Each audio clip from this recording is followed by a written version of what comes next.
Welcome to the AV Experience. I'm your host, Ryan Sharpens, here of Ascend Audio Video, joined by the ever-hungry Ben Goff of Cinema Bureau. He was talking to me. He's like, I can't stop eating. I need to eat more sweets, and I'm just going to give him crap for that.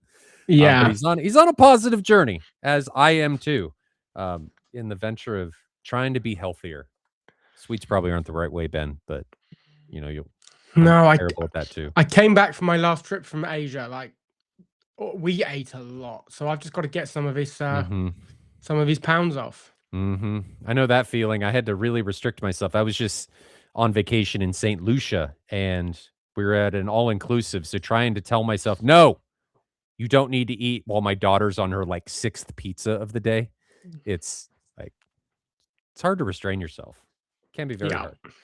But before we jump into this, all of these videos are recorded live. So if you'd like to watch us do them live, feel free to join us on the live broadcast. This is Rooms in Review. This video is going to be, and he was actually on with us explaining some of the stuff. We're going to do this more in the future with these videos, trying to get some understanding and insight into what was going through the owner's mind when they were putting these rooms together. This is Chaba's space. Can the Klipsch deliver? And this space was design and a price for performance aspect. Absolutely. We're going to jump into that. Before we do, if you guys need any help with equipment, design, calibration, anything like that, do not hesitate to reach out to Ben and I. Our contact info is in the description. All right, let's get into this. So, you want to throw up a picture of the room real quick?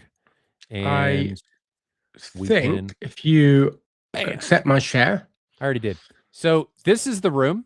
I'm going to give you, he wrote a very long story. I can't read it all. It was very long. So I had AI condense it for me. So Chaba, I apologize if it missed anything, but I think it gets most of it. So where it began, my love for home theater started back in Hungary in the 90s with my stepdad, Yamo and Technic setup, where we'd wear out VHS tapes demoing Independence Day. What, man, that was such a great piece of content. It was awe-inspiring back in the 90s. After moving to the US, I stuck with the basic Yamaha system for years until, and this is recently based on when this movie released, Alien Romulus pushed me back into finally upgrading. I'm very budget conscious, so I bought almost everything used or on sale. Did those Youth Man deals. I skipped the base Klipsch line and built a reference Premiere system after doing some back-to-back testing with my brother. I found the perfect fit for my room. RP 6000 F towers, RP 500 center, and RP 400 M surrounds. When I noticed my speaker was distorting during loud movie peaks, I sold my on-gear receiver, upgraded to an Integra, added a used $250 Emotiva amp, and now the surround is completely clean and powerful. Subwoofers, I started with SVS, but replaced it when I found an insane deal on 2 discontinued Klipsch 10-inch C310 ASWI subs. Those subs were actually, I think, if I remember correctly, $1,600 a piece when they came out about 10 years ago.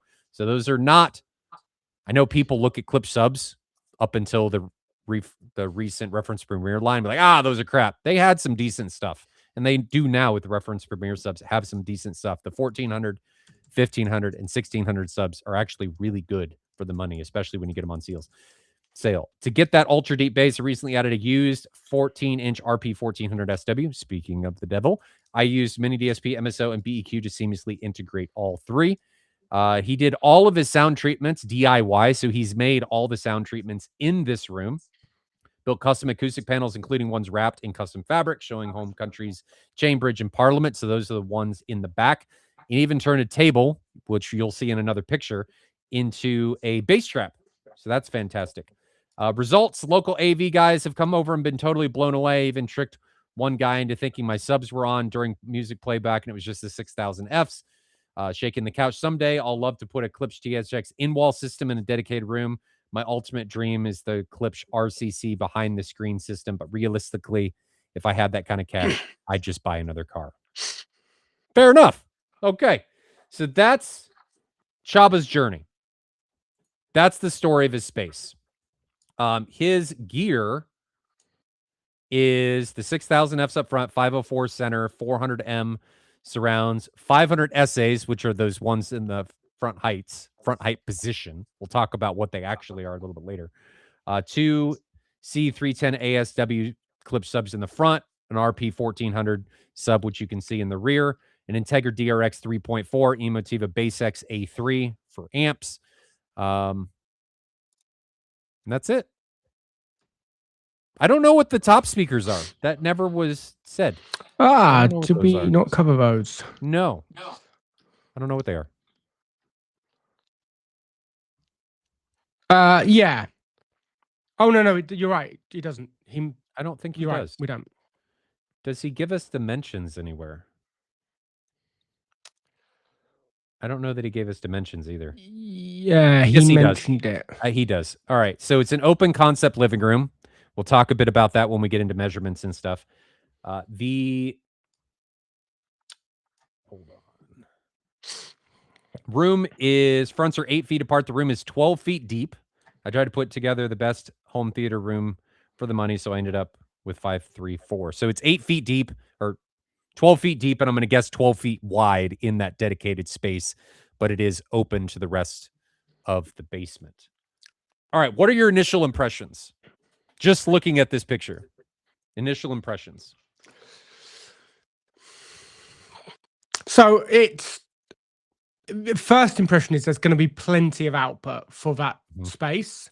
Like, these aren't small towers. That, you know, they're not the biggest, as he said. He tried bigger ones in there and didn't get the benefit from them in that space. Certainly with the crossover he was using. So there's plenty of output. It's right. I'm a hard floor kind of guy in a cinema room, but I then treat the ceiling a lot. Now we've got some ceiling treatment. This one's interesting because it looks like there's not going to be enough floor to ceiling treatment. It would be your first impression, but once you factor in, we'll see the sofa from another angle in a minute. The sofa's taking up all of the space. That if we consider this space here that's not treated on the ceiling, there's no slap echo from the floor because Sofa's there. Find another angle of that sofa. Hold on. Ta-da! The sofa takes up that whole corner. So between the rug, the ceiling panels, the panel above the telly, the rear panels, the rear bass trap he's made, actually with the curtains as well, I think there's probably enough absorption in this space, which if you just looked at those photos really quickly, your first thing would be it's going to be way too lively, but I'm not so sure it actually is. I think he's probably got a good balance. Well, and combine this, and we'll look at this when we actually start breaking down the speakers and measurement data, which we do have a bit of. We haven't looked through the measurement data, but he did send us some stuff. The waveguide on the Klipsch, at least on the 6000Fs, cuts down their vertical dispersion dramatically. Yeah. They're a wider or controlled dispersion in the horizontal, but they're pretty narrow in the vertical. So your need for ceiling, at least on the first reflection points, acoustic management is more limited. So I think Ben is absolutely correct with the couch doing the work. You just flipped it. You've got the panels on the ceiling in the front part of the room, and then it flips and you got the couch on the floor in the back. So I think he did well, intentional or not. I think it does well. I think I'd like to see, and Ben, agree with me or not, he said all of these were absorbers. I'd like to see, I say this every time, I'd like to see some scatter plates at least over the top. But yeah, I'm not hugely concerned about it. I'm not too concerned because there's not an excess of them. If there was loads of them, sure. But with the coffee table, with, you know, some furniture around, it is open plan. I think there's plenty of life left there. I don't think that's overabsorbed. I think that's probably got plenty of life left in it. And one of the reasons we would generally keep some of that life at the top end is, you know, there's a natural roll off in kit, and we're just trying to keep some of that sparkle at the top. Let's be honest, Klipsch isn't struggling for sparkle at the top end. No, they're not.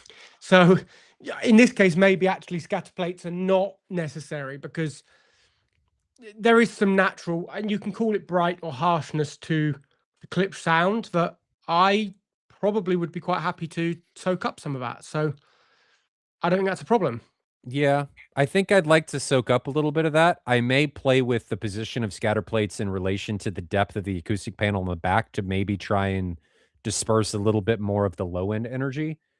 I'm not a huge proponent of just absorbing everything on the back wall. That's just my feeling. I really, really, really, really like an acoustic sound bubble. So the more I can diffuse it and spread it out, I'd play Sure. with where those scatter plates or where my dispersive material is in the back. I think you're right. You probably want to absorb the top end. You could play with different types of materials, like we've talked about in the past, your skyscrapers or what they're made of, to absorb some of that higher frequency instead of diffusing it. That's me nitpicking this space as far as acoustics. Biggest hurdle. Go ahead. I was gonna say, did we confirm how big the screen was? We did not, but I'm going to guess it's either a 77 or an 83. Yeah, it's not small. But no, it could be bigger. I mean, it's from 10 feet. Yeah, I was gonna say that would be my other kind of first impression is, this is obviously an open plan space. It's not just a cinema, right? It's the normal living room as well. For me, I'd probably want a slightly bigger screen, if I'm honest. Yeah, I would agree. As a first impression. I haven't done the numbers because I haven't got those dimensions, but it looks like it could accommodate a bit more. I mean, I'm assuming he's probably 9 feet away. The room is 12 feet deep. It's 1.5 feet, probably a foot off the front wall. His head's going to be a foot off the rear wall. He's probably 9 to 10 feet away. I'm 9 feet from 165. He could afford to go bigger, in my personal opinion. Now, this is all use your preference. I think viewing angles are hugely subjective.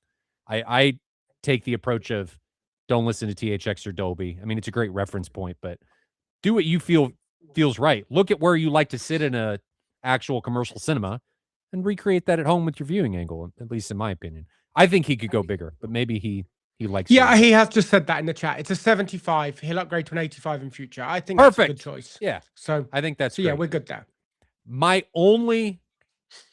Before I get into this, and I think I said this earlier, wife approval factor was a huge factor in this room.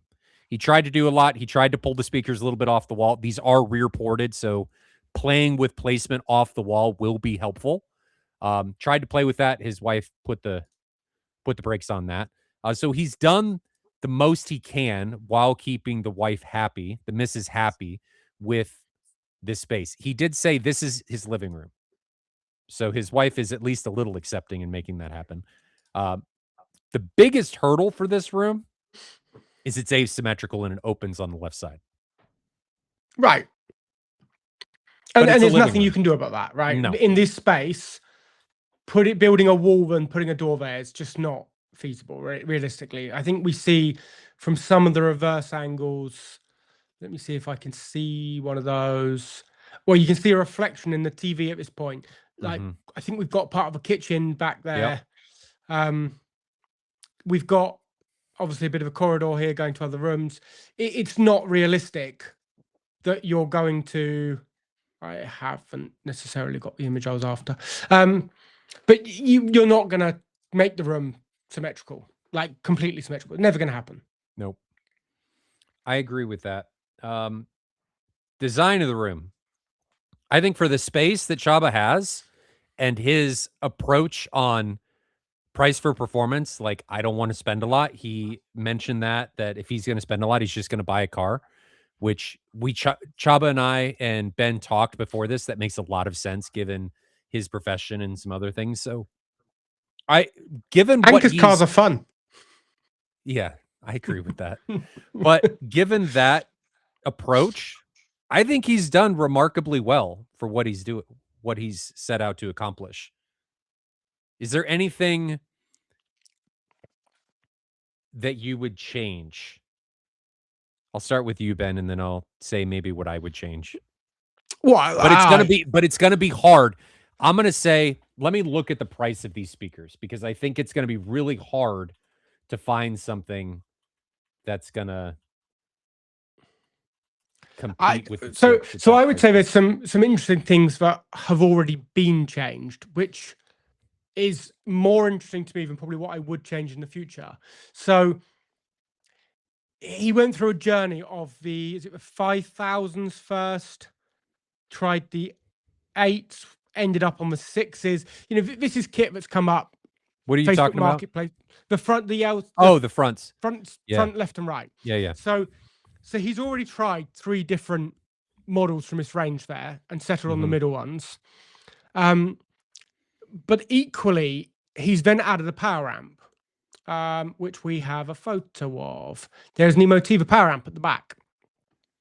So what's interesting about that is this isn't just a bigger speakers are better, because, you know, from his own tests, they didn't deliver any more. But if you just looked at the data for the Klipsch, if you look at their spec sheet, you would never imagine you needed an external amplifier for them. The spec sheet makes out this is like a super sensitive speaker that's going to play really loud with a couple of watts of power. You would never imagine they need power on them. Yeah. But I'm going to grab them. That's not necessarily the case. So I don't know where they get their sensitivity figure from.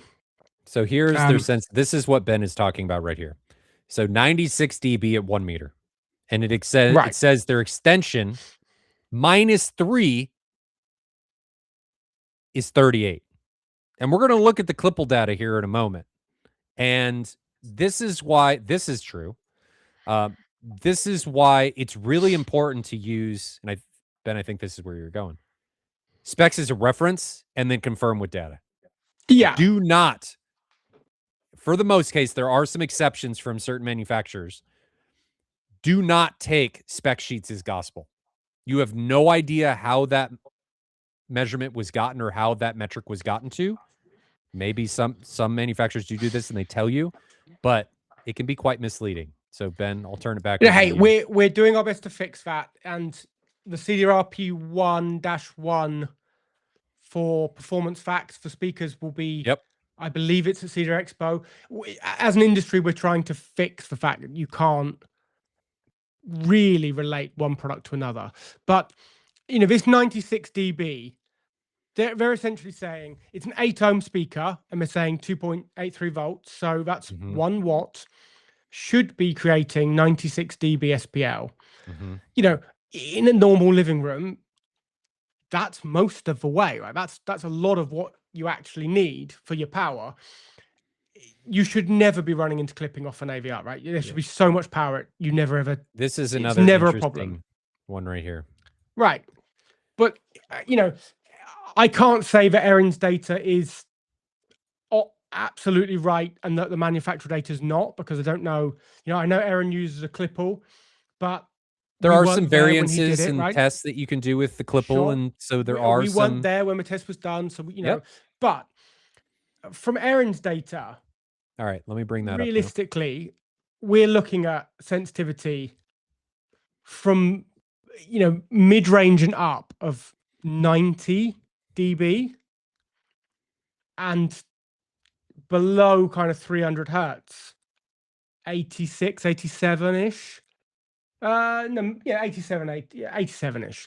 So if you scroll up on that, Ryan, to the very first one, the CA 2034. Here, so I would be expecting, based on their spec sheet, that first line, the on-axis line, to be looking like it's up around 96 dB. And it's not. It's down at 90. So, you know, before we go on, because I want to tell people, because this is a comment we've gotten, is people don't understand some of the stuff that we're talking about. And we're talking about measurement data, which I think can be a little bit confusing for a lot, because you're looking at graphs and you don't know exactly what you're looking at. This is CEA 2034. It's a standard for the industry. Some data down below is CEA 2010. But what Ben is talking about with sensitivity is how loud, how much energy, how much SPL will come out of a speaker at 1 meter, measured at 1 meter, with 1 watt of power. So theoretically, not theoretically, actually technically, because you can see on the y-axis this graph, it actually tells you it's been fed 2.83 volts at 1 meter, which should be 1 watt. So it's getting, this should be 96 if we're all apples to apples comparison. Klipsch says 96. This should be up here, but it's at 91. And the reason that's important is because 6 dB in the scale of decibel is a lot. That's a lot of energy. You're getting into a perception of doubling of loudness. Now, I think a lot of people will say 10 dB is a doubling, but 6 dB is a lot of energy. I mean, it's you need 4 times more power than that spec sheet suggests. So if you're calculating that we want this speaker to play at any given level, what you really need is 4 times more power than you would have calculated. Because remember, to gain 3 dB, it costs you a doubling of power. So that's how Ben got to that. So for every doubling of distance, so if you go from 1 meter to 2 meters, so in this case, it was measured at 1 meter. If I moved the mic back, and this is without room gain or anything, if I moved the mic back another meter to double it, anechoically, I should lose 6 dB. Now, different drivers and different arrays and different things can change that, but you lose 6 dB for every doubling of distance, and then you gain that back. You gain 3 dB back by doubling the power. So if we equate this of you losing 5 dB from your sensitivity, 96 to 91, and then in your low end actually, and this is a critical area because a lot of your vocal is right in here. And the fact that this comes down, and we'll look at this a little bit further down, this is probably, at least right here, this I think is a resonance. I view it as a problem. Now you can calibrate this, but you want your speaker to be as, in my opinion, as neutral, or I'll say Harman curvy. That's not a technical term, but downward slope, or at least in the in-room, estimated in-room to be downward. That's that bottom area. If we look around, up to that 300 hertz, what are we calling that? 86, 87, 88. It's almost 10 dB down on my spec sheet. You're talking here. Yeah, right. So like 250 hertz. From there down, right? It's, we're a long way below what the spec sheet says. So it's easy to say this speaker, you're going to drive it with a couple of watts. But as he said, he's just said in the chat, tons of people say you only need single digit watts to drive them. They were distorting at loud volumes. A 100-watt receiver is not enough to drive them in a full system. Once you get into a receiver, the specs on the receiver will show us 1 channel driven, maybe 2 channels driven, sometimes all channels driven, but rarely. And they'll be showing these with different harmonic distortion levels. So it's quite difficult generally to decipher from a AVR how much power it's going to put out into multiple channels at the same time. But the reality is, it's easy to think that you don't need much power at all on these speakers. There's a reason why that amp is sat behind the telly. Because do you know what? Actually, they need more power than you thought. And you need to throw that power at the bottom end.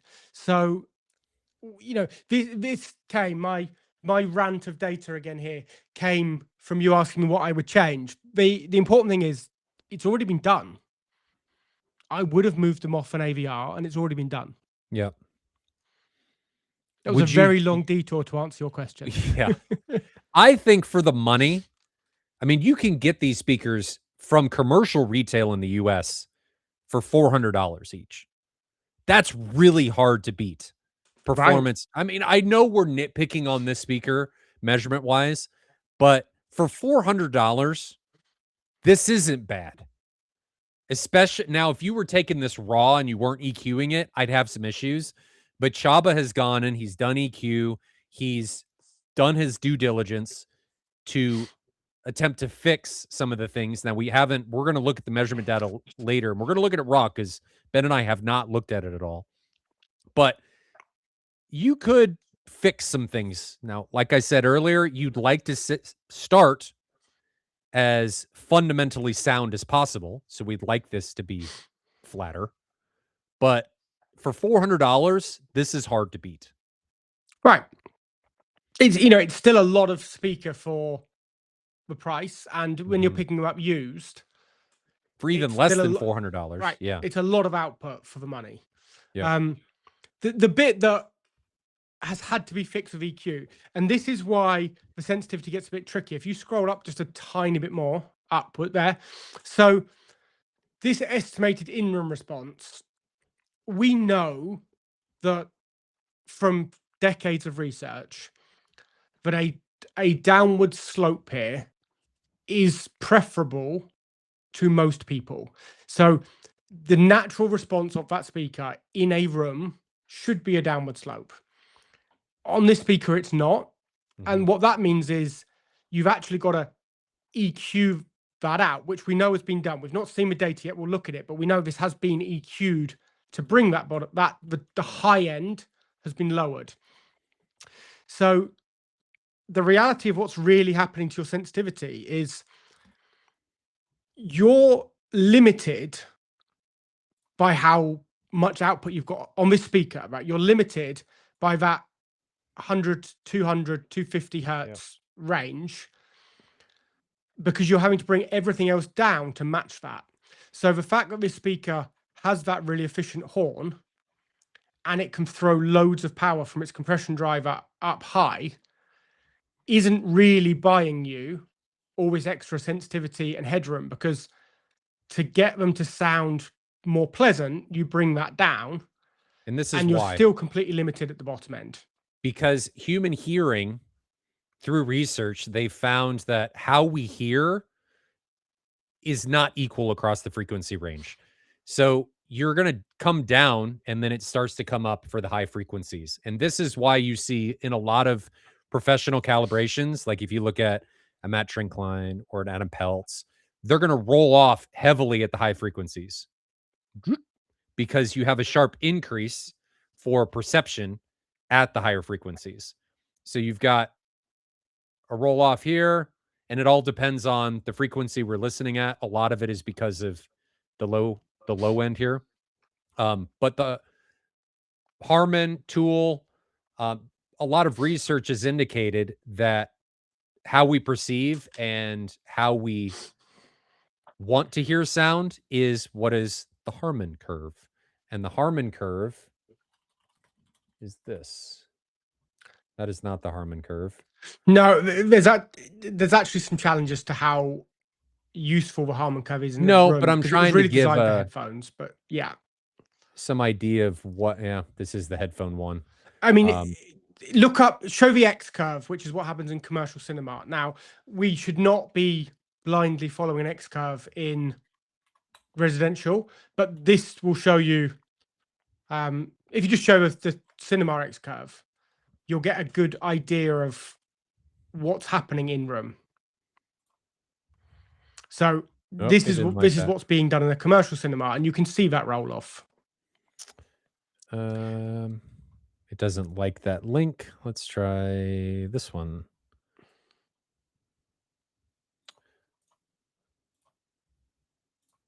It doesn't like the redirects for some reason. You gonna let me redirect? There you go. So it's not as simple as blindly following this for consumer, because in theory that curve wasn't used at the mix, whereas in commercial it is. We know that that's not always the case. There is definitely sometimes consumer content isn't remixed to remove the X curve that was there commercially. It's complicated, but this kind of general slope of from 2K rolling down is fairly natural. So that's what we're going to need to do, is bring some of that down. And that's the opposite of what the Klipsch naturally does. So its sensitivity up in that region isn't really helping, we actually just have to bring it down anyway. So Chaba says, wait, isn't equal loudness curve states how we should set target curve for lower volumes, meaning boost, bass, and highs more? It's not just low volumes, though. If you look at the curve, our perception changes based on SPL. So this is why multiple calibrations can be helpful, depending on listening level. It does give us a nice thing of it. It shows us how we will need to EQ the system differently at different levels. So what is quite clear is that if you listen at lower levels, you're going to want more bass. This rise, like if you look at the left-hand side of this, so down towards 20, 30 hertz, there's a really steep rise in the lower curves, but flattens out higher. Now, what that means is the lower you listen, so the more steps down this graph we take towards the bottom, the more bass you need to make it sound like it's an even balanced system. Once we get really loud, you don't need so much of a boost at all to get an even sound. You know, if we look at 100 FON, that's pretty flat. Like you kind of don't necessarily need a bass boost to get an even sound here. By 50 FON, you need 20, 30 dB of bass boost to still make it sound even. So definitely the lower you listen, the more of a bass EQ you are likely to want. And it does show us that quite clearly. Let me issue a correction from earlier that I don't know where my brain was going, but actually at the higher frequencies, you need more energy. That's what this is actually showing is like if we're looking at zero, just using the zero curve here as an example, you would need this much more bass, so this much more intensity to equal perceptually this to be flat. So you would have to increase the high frequencies, increase the low frequencies in order for this to be flat. Yeah. And there's a slight difference there of how that sensitivity relates to what we find pleasant. And that's kind of where the X curve and the Harman research that comes into 2034. But I mean, while we've just got this here, it's quite interesting. You know, that bottom line is threshold of audibility. So when people say we can hear from 20 hertz, like you can't hear lower than 20 hertz. Well, look at threshold of audibility. This graph goes to 25-ish, but look at how steeply it's ramping up. By the time you get to 20, you know, you're going to be up around like 80 dB. So there's no way you're going to hear 20 hertz unless it's at least 80 dB. The reality is these keep ramping up and up. Now, you can hear, certainly some people with, you know, young, good, healthy hearing can hear lower than 20. Certainly down to like 18, 17, 16, right? They're not impossible to hear.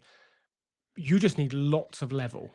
Now, Pierre brings up an interesting point, and I don't think he's quite looking at it the right way. But sound is mixed by humans, so it's already compensated during production process. So Harman room curve seems legit. The difference there is that, and this is why mastering levels and things can be so important, is if you master to a level response, which theoretically is closer to like 80, somewhere here in the middle, that's where you're starting. It's the deviations from level that create all of these problems. And that's why having multiple calibrations, understanding the perception can be helpful. So if we're calibrating everything for level, which is, I think, what you should be doing, and what a good mix, I can't say what they all do because they don't, what a good mix would do, that's where you should start.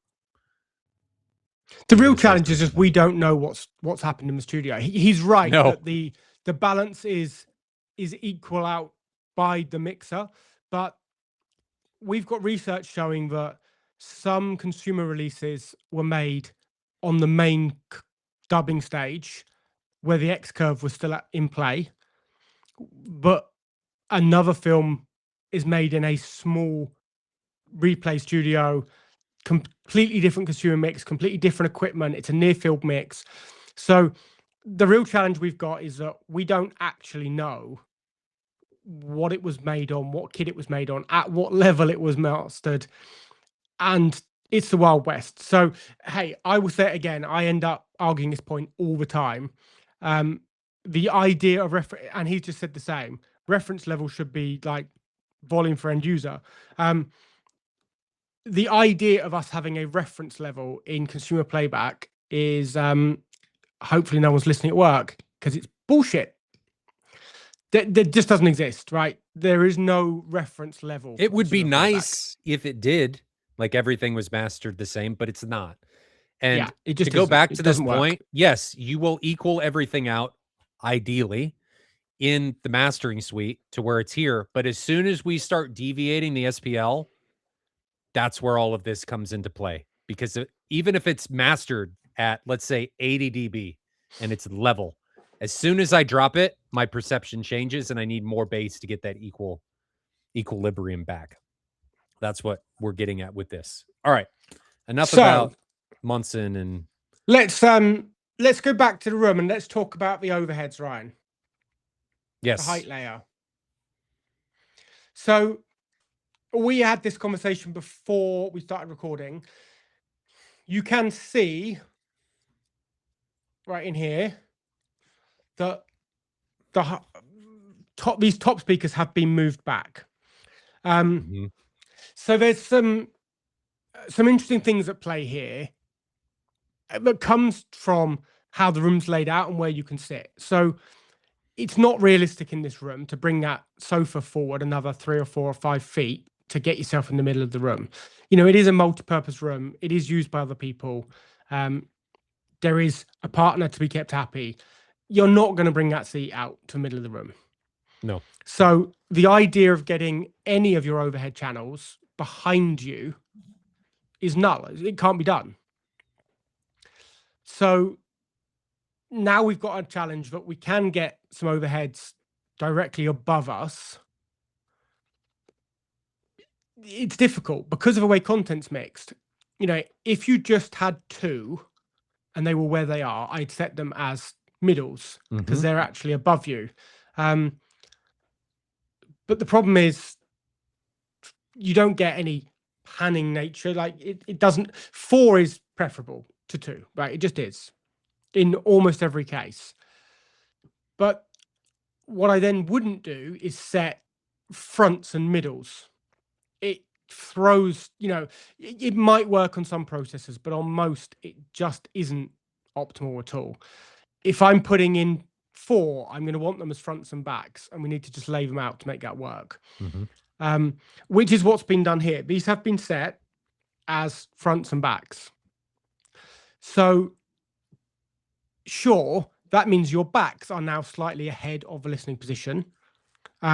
If we were looking at CD's RP22, this would be out of spec because all overheads that are playing back information should be behind the listening area, but it's not realistic.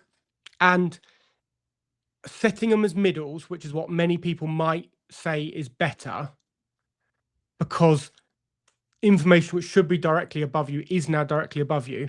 It doesn't always work better depending on the content, and this room's a good reason why. So it would mean that your pans, when something moves from the front to the top, you know, if these are set as middles, the front heights don't always play depending on content. If you set those as middles, it could go straight from here to the middles depending on how it's been mixed. This is not an effective pan. And that's the key there, depending on how it was mixed. Yeah. There is no reference. There is no, I mean, there is a how it should be, I would say, but everything and everyone does things differently, and you have no idea what you're getting. So to have the expectation that this is how it's going to be if I design the system that way, I want you to take that notion and throw it out the window, because that's not how this applies. Right. But by setting these as fronts and backs, sure, we lose some spatial resolution. Things that should be behind you are not behind you. I get it, right? And it's a compromise. That's a compromise. But what it does mean is for things that have been mastered, essentially mastered as a 5.1.2, we're going to get a phantom center image because all 4 overheads are going to play. So we're going to get a phantom image kind of middle of this panel when it wants to play middle information. And anything that's mixed as a 4-channel overhead, like if it's mixed as 714, things that should pan and be kind of top front of screen are going to be. It can still pan across the room to the back. It will still phantom in the middle of the room, but you're going to get more spaciousness across that ceiling. The compromise is you lose the rear stuff, but I still would not set these as fronts and middles. And this is part of the new series that we're doing of how do you design or how do you build a home theater. Ideal location to find this out is defining the room. Like when I'm looking at this room, where the seating has to go, how can I best optimize my experience by placing the speakers? Of course, as Ben mentioned earlier, there is a compromise with this in that your centered image, when all 4 of those speakers are on, your phantom image will be ahead of you. But if your value is having that depth of having those 4 speakers in the top, maybe, and in Chaba's experience and execution, that's acceptable to have that depth in the top soundstage. And you're not going to be able to determine that without defining the room and figuring out what compromise is acceptable. And in this case, compromise is the tops aren't in ideal locations. Ideal location would be more equidistant from the main listening position, forward and back, but they're not in that position. But given the alternative and what Chaba was after, this delivers a better result than using the overheads as top middles and then the front heights as front heights. And as he says, he's tried it out. He's experimented. That's always the best way. And having experimented this way suits him. As he has said, his sofa is now slightly forward of that from where it was in this photo. So the effect is less pronounced, that you're not inside that bubble. But having experimented, he's come up with what I think you and I probably would have deemed from the outset as the most likely least compromise. Like, I think having fronts and rears in that situation is the lesser of the compromises. And that's from experimentation where he's ended up. So I'm all for that. I would agree. I think most people looking at this would think this is an unacceptable setup. Most enthusiasts, most people looking at it. Yeah, if most enthusiasts think that, I think, and this is really bad, isn't it? Because my entire day job, day to day, is optimizing these spaces for the very, very highest performance. And then the problem is that I could live with that, right? If that was in my home, I have the difference of, if I've got a dedicated space, I want to get it absolutely perfect. Yeah. But when it's non-dedicated, this isn't a dedicated space. It's a mix of compromises. So these are the compromises at play. Define the limitations and then figure out what compromise is acceptable. You have to do that. Every decision you make in life, and specifically in these spaces, is a compromise. And Chaba has figured out what compromise he is willing to live with and has executed it. And in Ben and I's opinion, I think that's the pathway I would take. As well in this situation. Okay. I'm just trying to move things around on my monitor so I can look close to the camera than being up here. Let's talk about anything else you want to say on speakers. I mean, I think he's done as well as he can given the limitations of the space. Yeah, we haven't really talked about his surround placement. I don't know how are those rear ported? Oh, I don't know. It may not be an issue depending on the crossover set for them, but I typically would try to avoid a ported speaker that is that close to a wall. Let's have a quick look and see if they're ported. Again, it may not be a problem depending on where the crossover is, but if you've got a port, they are ported. It can create really weird boundary interactions that can be a pretty detrimental, have a pretty detrimental impact on the performance in those. I mean, I positioning that expect they're speaker, crossed over. I would would imagine expect, where the crossover is, it's probably not too big a problem. I would expect, but it is a food for thought of, if you're doing this and the speaker is ported, try, if possible, to make it so that that port does not engage.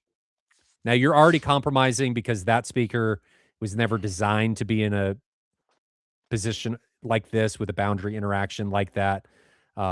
So it's already a compromise, but I don't mind where they sit. I don't know where else I'd put them in this space. Yeah, I mean the compromise is they're essentially surround backs. Chaba says 120 hertz, so he's fine. Yeah, okay. So you could improve surround localization by having them on stands either side of a sofa, to bring them slightly further forward than they are. But you know, these are compromises in a real room. And would I, if it was mine, have them on stands out in the room? No, I wouldn't do it because it wouldn't suit. You know, I've got pets and kids. It's not going to happen. So, acceptable compromise. I'd take them. I think we have to acknowledge it is a compromise, but it's one that for me will be acceptable. I don't know. Even then, I don't really mind where they're positioned. They're close enough to where his head's going to be. His head is going to be, if he's leaning back, probably right in front of that back table. So I don't mind where they are given No, this space. It the is what it is. the problem is if you're watching with multiple people, right? So if you're sat here, Yeah, that's going to be quite unpleasant. you would want them forward. I would, but I don't know what else you do in this Well, you know, situation. this is optimized for the middle of his sofa where they're going to be equidistant, they're going to be fine. If you're sat right out here, you're actually outside the surround. I presume they don't really ever sit here to watch TV. Mother-in-law That's fine. said. He said he'll send us a picture of a new table because obviously things have moved a little bit, so we haven't got that picture at the moment. This is just that challenge where if there were 3 people watching a film together, 2 of them are getting a very different experience to the middle because they would be so close to surrounds. But yeah, let's see. I guess you're going to get that by email, Ryan. How I don't it looks. have it yet, but I do now. I will stop sharing and you can that share. is a nice. He upgraded the table substantially here. So this is the table that's now a bass trap, right? This was described, but I hadn't Yes. seen it. Okay. Yes. So let me. It's in our WhatsApp if you want to grab it. You're sharing the pictures. Before we do that, I'm going to want to show what those surround speakers are actually doing.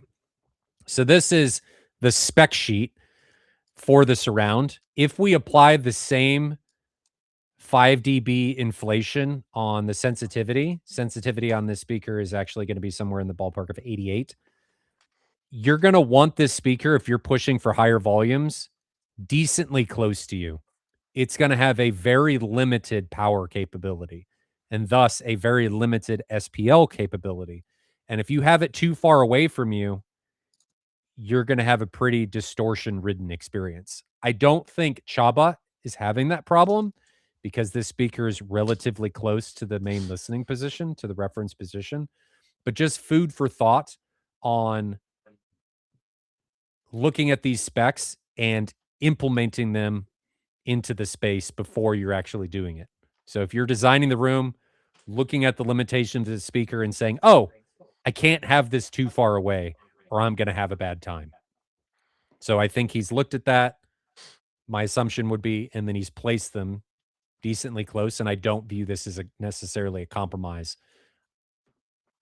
Right. Though For some reason, it does depend on how loud he actually listens. If he listens super loud, he may have a bad time getting into distortion, but just food for thought. For some reason, my WhatsApp is not working, Ryan. You're going to have to bring that up. You turd. I haven't received a WhatsApp. I don't know. They're just not. I don't know. Don't ask me. Okay. Hold on. It's like it's frozen or crashed or something. Just making me do everything. Gosh. Yep. There you go. So that's the new table. Okay. So yeah, so that does. And it brought the couch a little bit further forward. Yeah. A couple inches. Yeah. And that's now a bass trap, right? So yes. Okay, that makes sense. Gets the head slightly further away from speakers. Gets you away from that boundary, high speed, low speed boundary.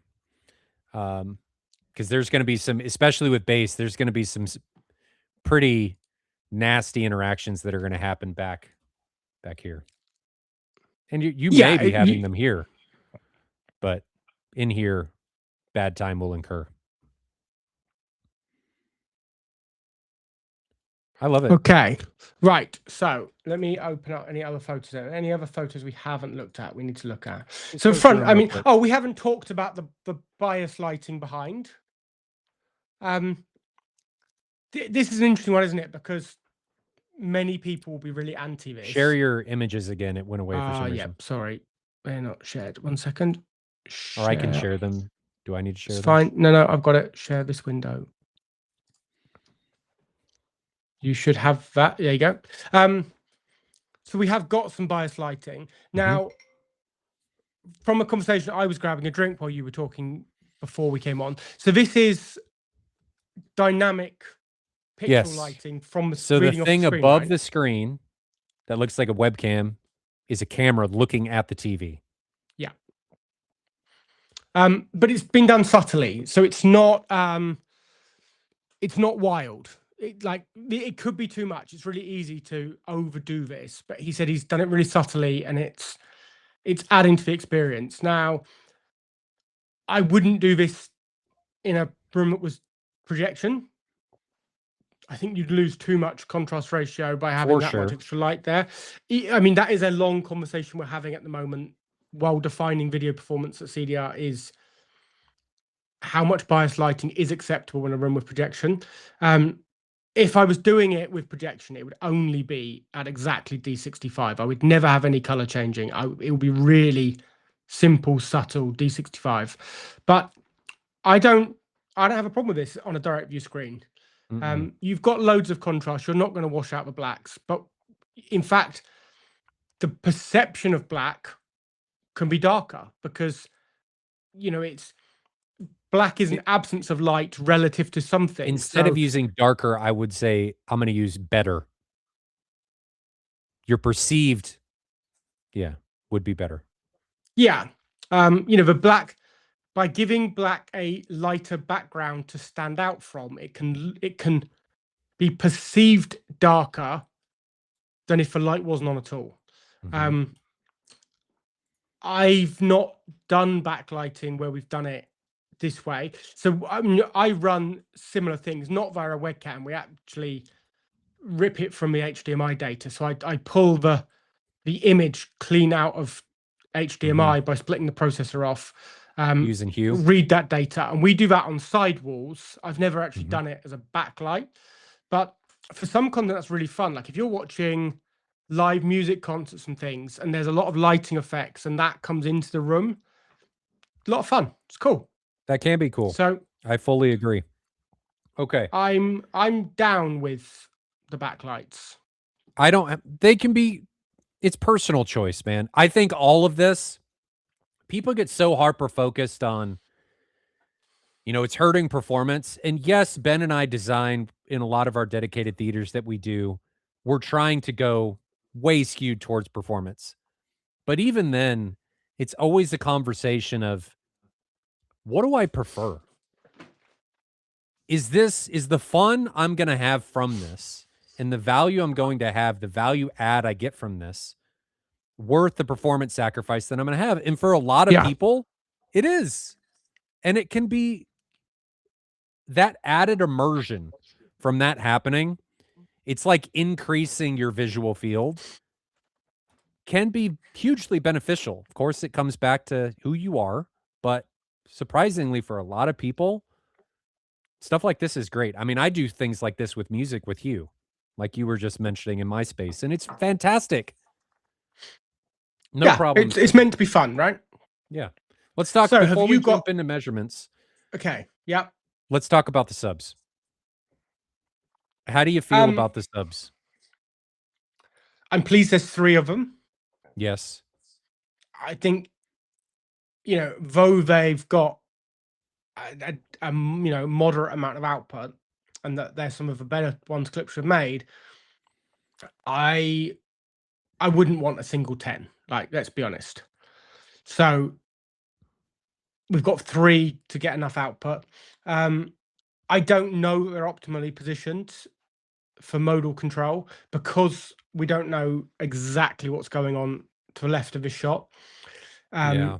They're somewhat sensibly positioned if there was a wall there, but we don't know. So, I'm just guessing from a recent help that I helped somebody with sub positioning, and I just threw it into a room sim real quick. If this was one sub, just to throw this out there so people understand how bizarre modes can be, I'm assuming it's probably going to be very similar because where his seating position is and how this room is open, the dimension's a little bit different. But the ideal position, if you had one sub, is probably out in the middle of the room to the left, like out in that hallway. yeah, Would be the best place to fix modal response if you had one sub. So I am happy that this is multiple subs, and I think Chaba mentioned this before that he would like to see or like to have space for multiple 1400 SWs. He's just space sure. constrained.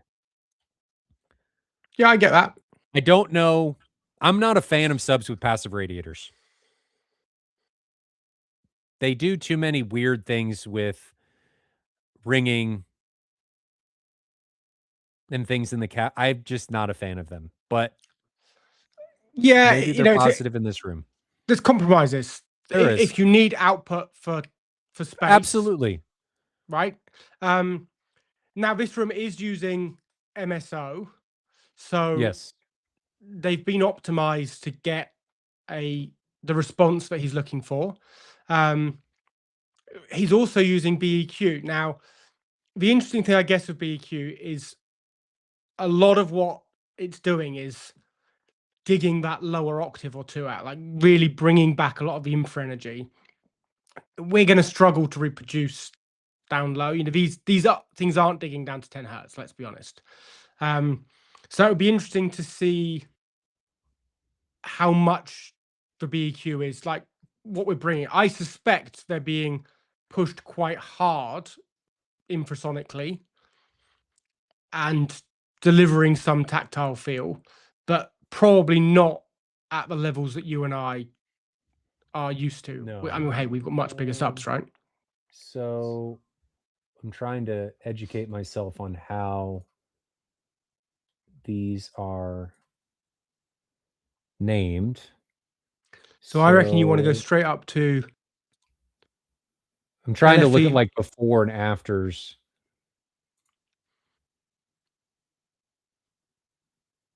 LFE distortion matched. That's Dirac. MSO and Dirac. Yeah, just bring that one up. Bring up MLP after MSO and Dirac.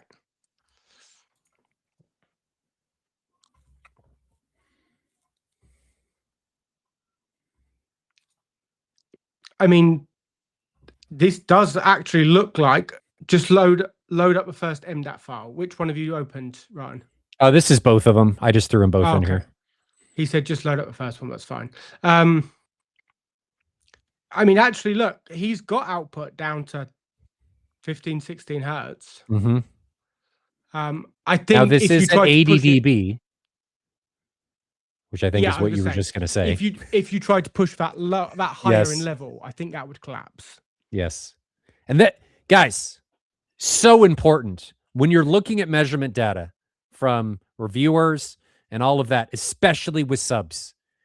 It is very important to recognize what SPL this is at and understand that that measurement does not necessarily translate to higher SPL outputs. You are going to compress. And as you get closer and closer and closer to compression, if there is DSP being applied, you are going to go further and further and further back to the natural response of the driver in the cab of the system without DSP.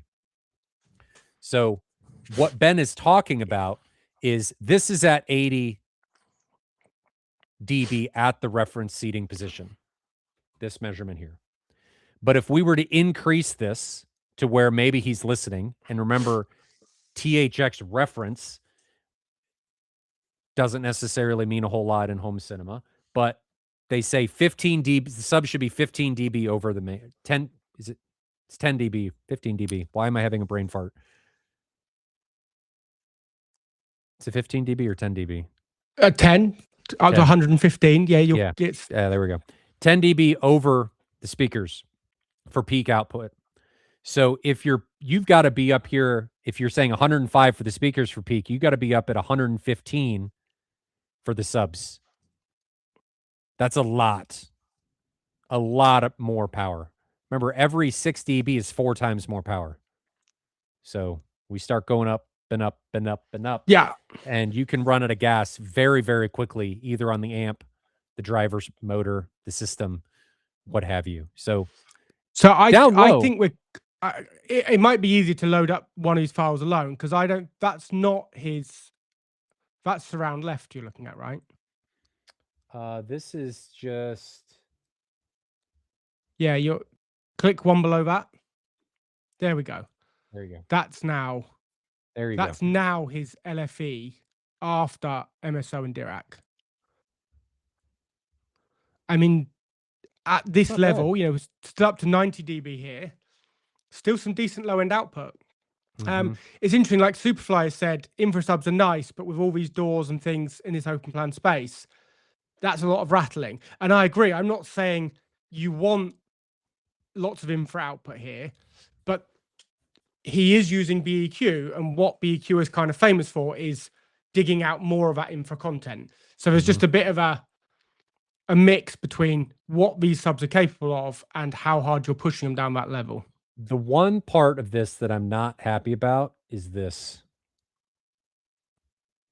This is going to be, I don't think this is crossover, because at least on his rears, his crossover was up at 120, which is up in here.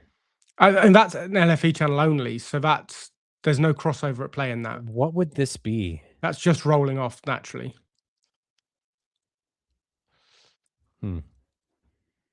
Because that's what? 90. Oh, that's not that bad, actually. So it's interesting, as Pierre's saying, with these levels. So in terms of doing this measurement, what we would kind of do to check how this extension is going to continue is do like a compression test. So if you just kept raising this by 2 dB and see when it no longer gets louder, you know you've reached their limit. Now that will happen lower frequency first, because we're going to get to a point where we're just the drive is excursion limited. So you could find out what these speakers are capable of at higher levels by just slowly bringing up that level and seeing at what point do what frequencies roll off. So it's not that you can't calibrate it at 90 or at 80 or at 70. You just need to know what's going to happen when you turn it up, or when you've got big dynamic peaks in the content, what's actually going to happen. And we would generally look at a compression test for that. And real quick, just so I can give people an understanding of what we're looking at, this is Room EQ Wizard. It's free to download. You can Google search it.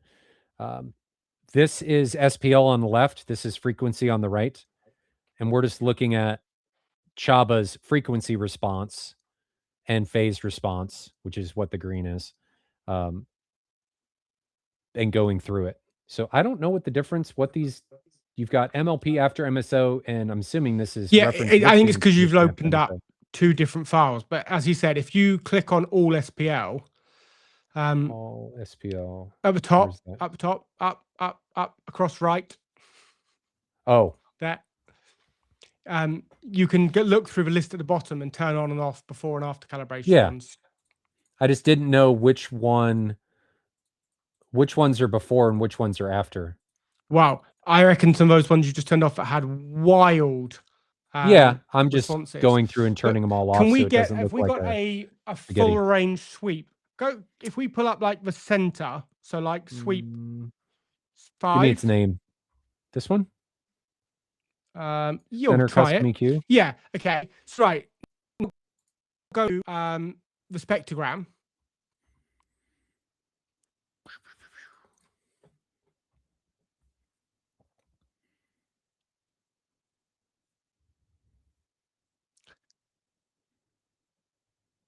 That's interesting. Oh no, that's not. It's because you're not on it anymore. Over on the left-hand side, you need to select the right one. I was going to say that suddenly was not what I was expecting to see. You're like, this doesn't look correct. No. I was looking at it too, like, what is going on? But it changed for whatever reason. Okay. So this is the center. So bring up number 16. There we go. Now, if you highlight your cursor at 0 milliseconds. So click and go up to 0. Oh. Yeah, you have to click there. There you go. So now as you can move up and down, we can see what's happening with direct sound. So there is definitely some fairly substantial delays happening once the subs kick in. Like after we cross over. Can you explain what you mean for the viewers? Yeah. So this colored section at the top is showing us where the peak energy is. So the red bit, the red chunk is when it's loudest. So as Ryan moves his cursor from 0 up towards more milliseconds, up towards like 100 milliseconds, you can see like now he's at the peak energy at 100 hertz. And that is coming nearly 18 milliseconds after the sound effectively from the mains. So there is some time alignment in terms of the crossover here. And he did say his crossover was 120. Yeah, and that makes sense because we're basically flat to there. Yep. And then we get this step up, and then we get an additional step up. From seeing some outputs from MSO before, I'm not wildly surprised.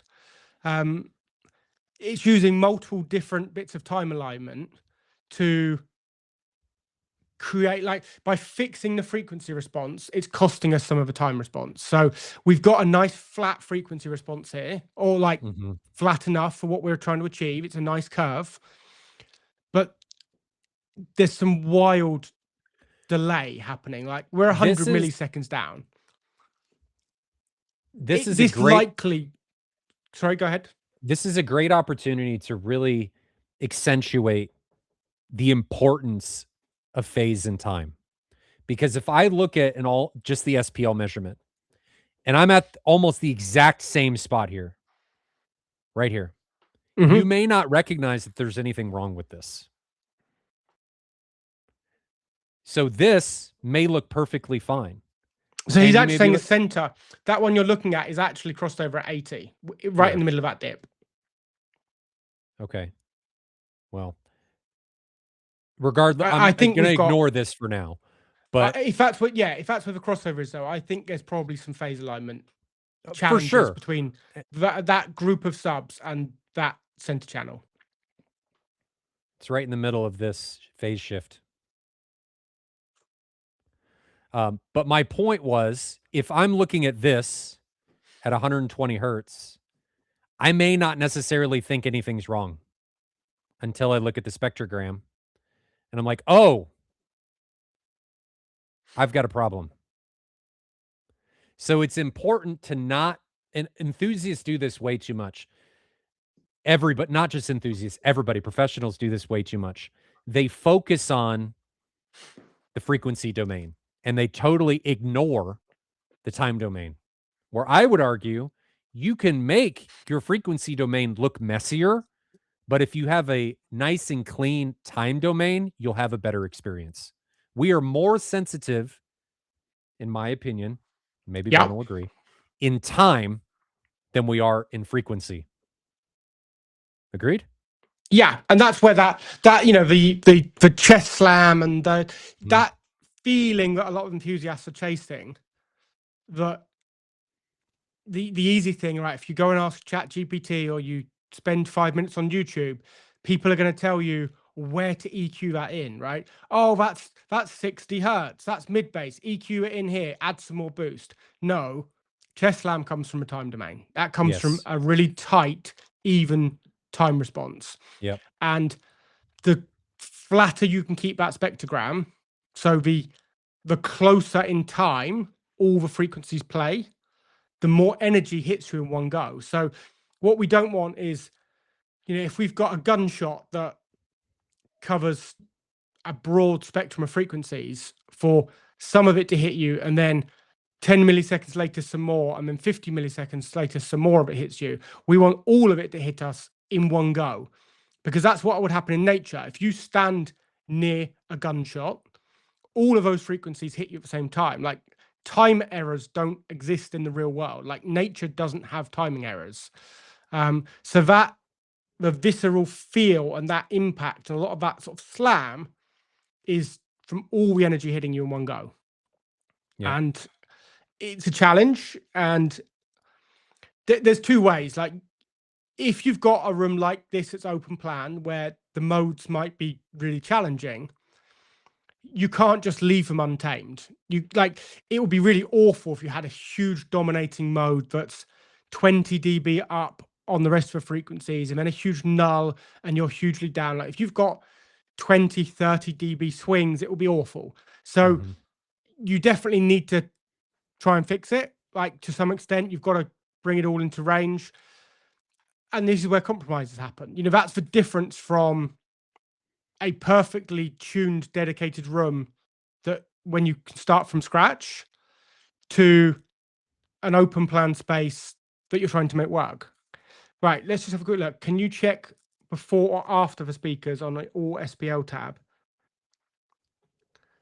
It might be easier, Ryan, if you close all of these files and just open up the correct MDAT file. Okay. I don't know what they're labeled as. Is one of them labeled as before or after, or what they're labeled as? They're not. He says it looks a little weird on the left because you've opened two MDAT files and not in the right order. Can you scroll down more? Have you got before and afters lower down this list? I don't see. Keep going down. That's it. Yeah. I don't have a scroll wheel. I just have, this is my last one. Oh. No, that's not it. That's all I've got. There's no others. Because he said they're labeled as before and after. Really? All right, let me look. Let's try this again.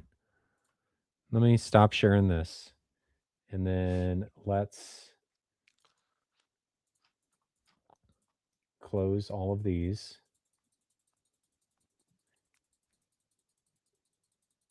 Oh, single letters are speakers before.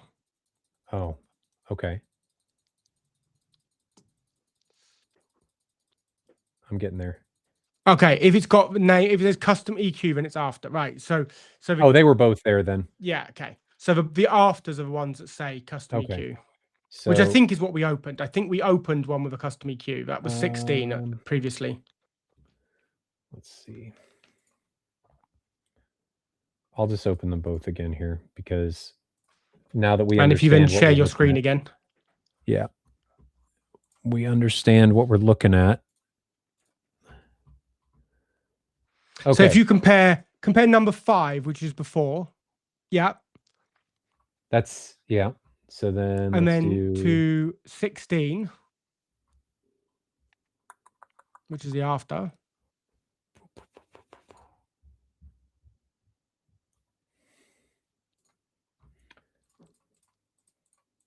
If you right click, you can toggle them all off, but it's fine. So you wanted 5 and 6 and 16, isn't it? we're just looking at the center. And 17. 17. There you go. There we go. And set them both to be the same smoothing. There you go.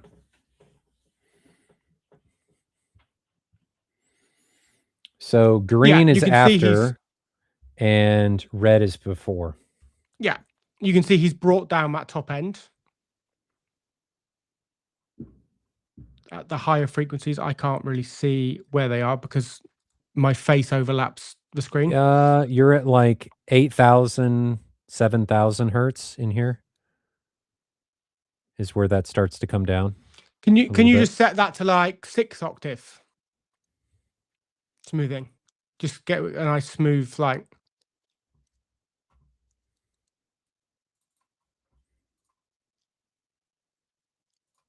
Do we get that? Oh, why did it not? You just turned. There we go. There's 6 on one. It did that. What is it doing?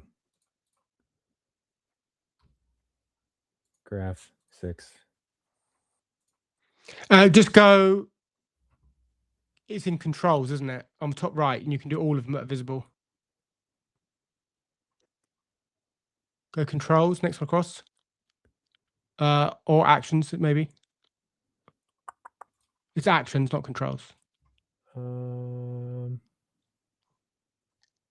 Where is smoothing? I can't see it on your screen. 6. I did it, and it didn't do anything. I don't know why it's not. Quickly close the controls window. So click back on controls. So it closes that one. And now click on actions next to it. Yep. Yeah. When you do that, I was expecting a pop-up, but on my screen, it's already set to 1/6 smoothing, and it's not changing that file for some reason. That measurement. I don't know why. Oh, let's try that. There we go. There we go. There was an apply button. There you go. There we go. Ignore me. That gives us a better guide of the center. So you can see, it brought the top end down. It has been, some of the big peaks and the big troughs have been evened off. A bit more at the crossover, the upper bass kind of region, this 100 to 150 hertz. We've got some rise there. There obviously is a big null. It's clearly room related. So that is going to be the challenge at the crossover point. I think that showed up as well in the subs, didn't it? I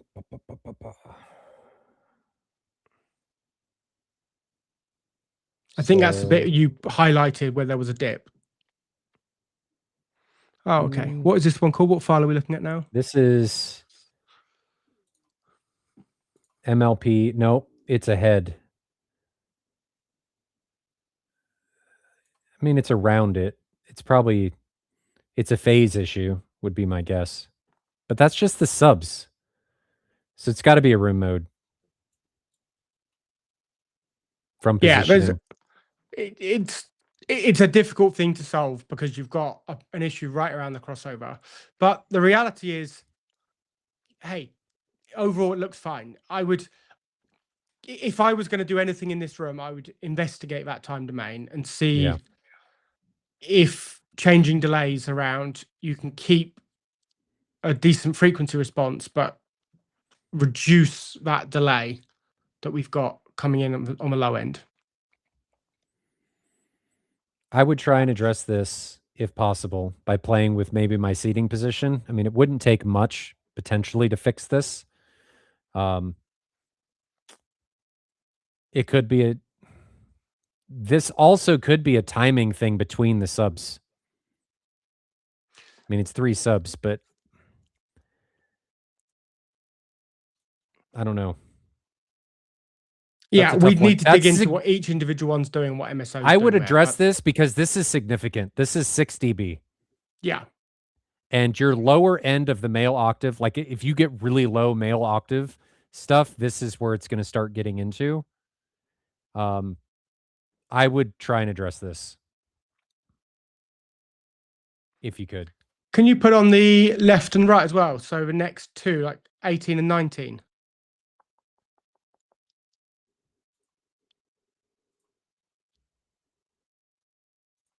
Yeah, so there's the center channel's got different issues to the left and right.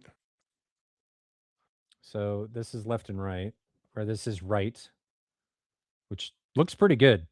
Mm-hmm. Can live with that. I mean, your mains, this is 5 dB for my scale. Ideal is this would be flat. Like you'd have no deviations. It would just be flat. Yeah, but and this is what we've said before: is I wouldn't. Ideal would be flat if it naturally is flat. I wouldn't chase it with loads of EQ. No, absolutely not. Because anytime you add a filter, you're changing the time domain. Do not chase flat by just blanket applying filters. You're going to have a bad time. You may make your response look really clean, but time domain is going to be a complete and utter disaster. And your ears will pick it up. So left and right look pretty good. Center. Yeah, and the fix may be, it'd be worth trying. It'd be an interesting thing to try, would be what happens if you bring the crossover on the center up to like 120. And it's a challenge because obviously then some of that vocal bleeds into the subs. But it may improve dialogue intelligibility if there is an issue around there. It would be an experiment, just to try it out, see what happens. I'm not seeing.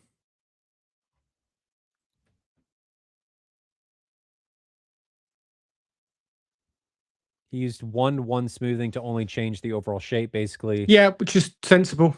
Yeah. Okay. So just big, broad, full octave, you know, he's not micro chasing individual peaks. He's just that's good. Using a broad brush to affect the shape. It's fine. It's a good way to do it. Good way to do it. The lower Q you can make those filters, the less intrusive they're going to be. You have any critiques? Anything you'd, aside from what we addressed with the issues with the center around the crossover and the subs around the crossover? Without being in the room, I don't know what can be fixed. So it's just some playing. Just looking at the data. Yeah, I think there's clearly a challenge there, right? So there's something to be worked on. Okay. Overall impressions. Looks a fun space, right? It's for a non-dedicated living room. We've got plenty of output. We've got plenty of low end. Screen could be a bit bigger, but hey, it's a fun space. Price for performance, I think it's fantastic. Oh boy, yeah. I got no issues with that at all. Now, I could be nitpicky and change some stuff, but I think for what he's done with the money he's allocated, it's hard to beat. Yeah, it's a reality, isn't it, of some of the work that we do when we work with clients against the realities of real life. You know, in both of the rooms here, I guess a single subwoofer costs more than that entire system, right? So when we get nitpicky, we are talking about very different things. Like this is a lot of performance for that budget. Chaba, what did you spend? I don't think I ever got, you never sent it to us. Did you?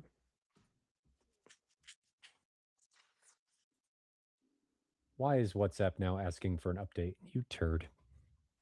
Yeah, $4,000 to $5,000 without the TV. That's incredible for that amount of performance, for that response. Now, granted, we're only looking at measurements. There is a whole nother thing of what the measurement data doesn't tell you, and it's just because we're not measuring the right thing. But there's a whole nother thing that goes into that. So there's preferences that may go in. But for $4,000 to $5,000, you know, who could argue? Good job. Yeah. What's going on with my camera? That's fun. Nobody needs more than that for that much budget, right? It's a huge amount of performance for that kind of money. Ignore my camera. We'll just have to, I did something with WhatsApp and I'm now an egghead. It's fine. Embracing the way. Well, anything else in closing? I got nothing. No, I'm happy. Okay. I've got a meeting I've got to run for that budget. It's great. So yeah, for that budget, it's fantastic. I mean, it's fantastic overall, but for what you were able to do with $4,000 to $5,000, yeah, and your understanding of what you've done with EQ and such, great. I love it. But we'll wrap it up here. Again, on closing, I'm going to say I've seen much worse systems that cost 10 times as much money. Yes. Yeah. Easily, right? I have seen people make, because this has been done sensibly, you know, with some experimentation, by trying, do the bigger speakers make any audible difference? Okay, they, you know, loads of things have been tried here, experimented with, adapted, get the best budget. It's way better than, I've seen jobs at $50,000 that wouldn't be as good as more than that. Loads of times. Loads of times. More than that have been substantially worse. Exponentially. You did a great job. Great job, Jabba. But we'll wrap it up for here. If you guys enjoyed this, make sure you try and join us live. We do these normally on Thursdays, and we have a topic that we stream on Mondays. We try and do them pretty consistently, but I was out of town and got back late last night. If you guys have any questions on equipment, design, or anything of the like, feel free to reach out to Ben and I. Our contact information is in the description, even if it's just questions. Happy to help. Cool. Cheers, guys. But we'll wrap it up from there. Thanks for joining us. This has been a Rooms in Review. Thanks for Chaba for submitting this, and we will see you guys in the next one. Have a good one. Conehead out.